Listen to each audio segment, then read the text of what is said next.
members. The society will have members in it. The members will select or will elect a executive committee like our parliament.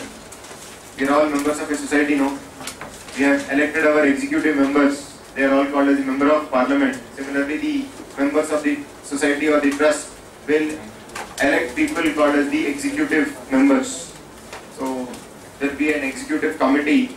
That executive committee will select one among themselves to be the secretary, the treasurer, the president of the trust. Those people are going to look after the day-to-day operations of the trust or the society. Is it clear?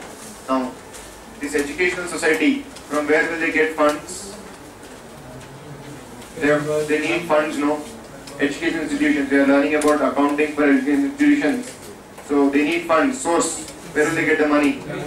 So, if you see the book, there are few sources given. Donations from public. The society or the trust can approach, we can say, kind-hearted people, rich people with a kind heart, and ask for donations. And sometimes it succeeds also. The rich people may give some money as donation.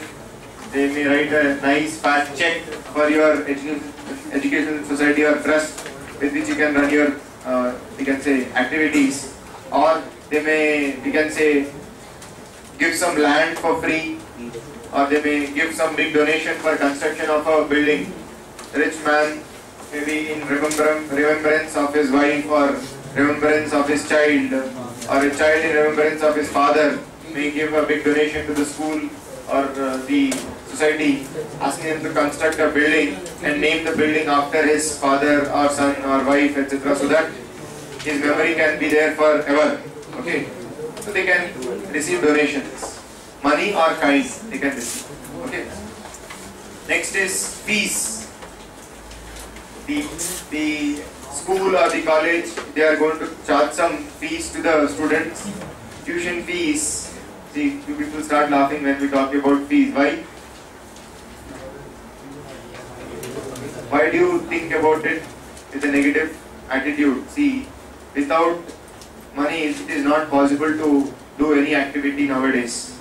At least in a city, even in a village, if you want to do some activity, without money, nothing can happen.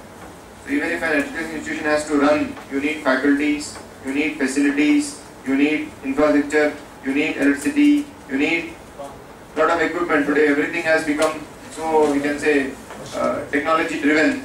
So you need technology, and everything can be acquired and arranged only with the help of money. So definitely education institutions have to charge some fees to the students. Okay, and they charge different types of fees. Tuition fees is for the coaching or the teaching which they receive. Then term fees. Term fees is like fees received for conducting examinations, cultural activities, sports activities, laboratory fees, etc., etc. Sometimes they will also charge some admission fees, capitation fees. Schools or the colleges can charge some admission fees. It is for nothing but for the development of the infrastructure which the school or the college already has. Okay, so for construction of a building or for construction of a huge amount of money is required. So they want to charge it to the students so that they can keep developing the school or the college. That is admission fees. But recently admission fees, I think there is a lot of, we can say, public anger about it. It has been misused, we can say. So we can say, just let us not go into all those things. We are accountants. Let us limit our scope to accounting for those things. So tuition fees is a source, admission fees is a source, donation is a source. Not only that, if you are running an aided education institution, if you are running an aided college or an aided school, the central government under UGC, Universities Grants Commission, the central government, Union Government of India has created a commission called as the Union Grants Commission, where the commission is going to grant, we can say, some money to the schools and the colleges which are providing education. But those colleges, universities, etc. have to be run according to the guidelines framed by the UGC. So if you have followed the guidelines framed by the UGC and you are, we can say, regulated by the UGC, then UGC is going to give you grants. So aided colleges, they receive grants from the central government. The grants can be for development of infrastructure, or grants can be for maintenance of the college, right? Like payment of salary to the staff, bonus to the staff. So to meet your regular expenditure, the grant can be used. But for that you have to follow UGC guidelines. The UGC will give guidelines for admission, whom you can admit in your school or college, how much fees you can charge. So they will regulate everything. So if you want grants from the central government, you have to follow their guidelines. That's also a good source of, we can say, revenue or source for the education institutions. Okay. Not only that, sometimes we get specific donations. Specific donations is what? A rich man says, boss, I am going to give you 1 crore of rupees, construct a building out of it. You should not use this money for anything else. Okay. Or we can say an alumni of the school or the college who studied in that school or college comes back to the school and he says, he tells to the principal, madam, I'll give you a check of rupees 10 lakh, you please deposit it in a bank account and use the interest which is coming to give prizes to the students, conduct some events, conduct competitions, and to the winners, out of that interest income which you are getting, please give them prizes. That will motivate students to improve their performance and they will become winners in life. So sometimes donations are received for specific purposes. In such cases, you have to keep the funds in a separate account.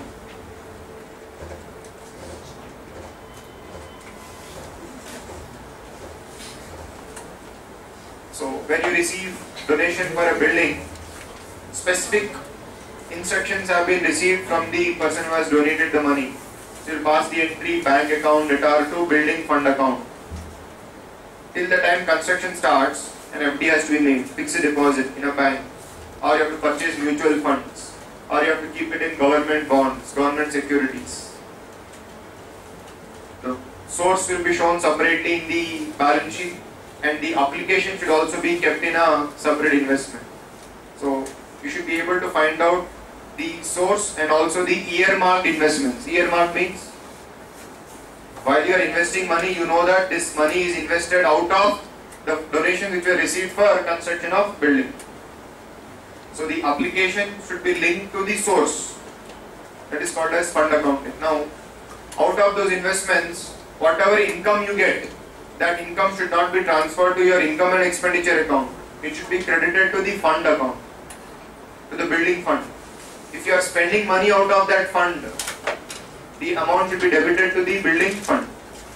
Is it clear? That is called as fund accounting. Sometimes, suppose the same price fund, suppose they receive a donation for price fund. The school will write an entry bank account or to price fund. The money will be invested in a fixed deposit. Fixed deposit is out of the money which was received for price fund. So you have a source on the balance sheet liability side, you have an application. Application is earmarked to the source. If there is any income coming from the fixed deposit, that income will be credited to the fund. And if there is any expenditure made out of the fund, the expenditure will be debited to the fund. That is called as fund accounting. Is it clear? Are you able to understand? Now, I'll give you a better example. See, the Provident Fund Act allows exemption. All companies or all business organizations which are required to comply with the Provident Fund Act, they can create their own Provident Fund scheme for the employees. They can, we can say, collect money, Provident Fund contribution. They can deduct it from the salary of the employee. Matching contribution they have to make. No, that money need not be deposited with the Provident Fund department, which is run by the central government. They can create their own trust. The organization will create a trust. The money will be transferred to the trust, and the trust will invest the money in investments. And whatever income is coming from those investments, it will be used for paying off the Provident Fund amount to the employees once they retire. Is it clear? So what the company is doing? Company is creating one more organization called as the trust. This trust is created for benefit of employees. The deductions of Provident Fund from the salaries will be transferred to the trust. Company's contribution will also be transferred to the trust. The trustees of the trust will invest the amount in government securities and bonds, earn interest on it, and when the employees retire, their amount will be given to them. Company will not pay, the trust will pay. So what we have done, because we feel that we may misuse the fund, we have created a trust. The company has created a trust and the money is being managed by a trust. Are you able to understand? Sometimes without creating a trust, you can have it in your balance sheet also, company's balance sheet also. So you will have provident fund account on the balance sheet liability side. You will have provident fund investments on the balance sheet asset side. So if you don't want to do it in your balance sheet, you create a trust and you transfer the fund and the asset to the balance sheet of the trust. Is it clear? That is called as fund accounting. Now let us learn how to do accounting for an educational institution. Come to page number 9.34.